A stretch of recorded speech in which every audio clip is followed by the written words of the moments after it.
Manpur AB টাইপের পুজো এবছর পূর্ণ ৪৫ বছরে। এবছর পুজোর থিম সবুজায়নের দায়বদ্ধতা। মণ্ডপে বিভিন্ন গাছের জিনিসপত্র দিয়ে সুসজ্জিত করা হয়েছে। উদ্যোক্তাদের বক্তব্য, এবছরের থিম শিল্পাঞ্চলবাসীর কাছে নজর কাড়বে।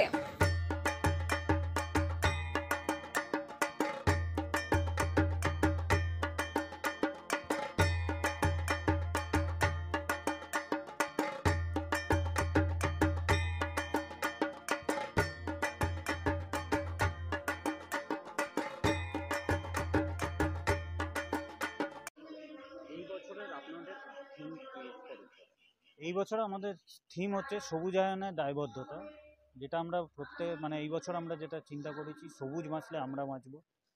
সেই জন্য আমাদের এই বছরের পুরোটাই আমরা করেছি গাছের সমস্ত পরিত্যক্ত যেগুলো, গাছের ছাল, খড় ইত্যাদি দিয়ে আমাদের পুরো প্যান্ডেলটা সজ্জিত হয়েছে। এবছর আমাদের এবিটাই পুজো কমিটির ৪৫ বছর বর্ষপূর্তি।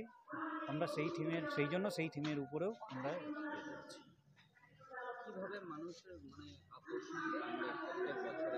প্রত্যেক বছরই আমাদের এবিটাই পুজো কমিটির একটা নতুনত্ব প্যান্ডেলে থাকে।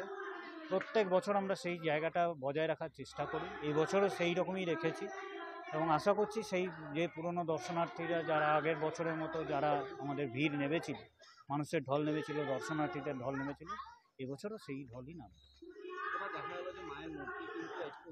মায়ের মূর্তিটা আমরা করেছি এই কারণে যে এই বছর মা তার সমস্ত অস্ত্র পরিত্যাগ করে শান্তিরূপে আমাদের কাছে এসেছে। আমরা সেই থিমের উপরেই মায়ের মূর্তিটা তৈরি করেছি। অবশ্যই ওয়েদারটা একটা আমাদের কাছে সত্যি একটা চ্যালেঞ্জিং বিষয় হয়ে দাঁড়িয়েছে। তার উপরেও আমরা করেছি, প্যান্ডেলটা করতে পেরেছি। আমরা চেষ্টা করছি সেটাকে আবার বজায় রাখা।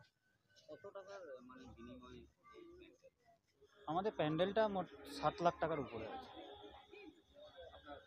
আমার পরিচয় সম্রাট সিনহা, এবিটাই পুজো কমিটির একটা যে কমিটি আছে সেই কমিটির আমি মেম্বার।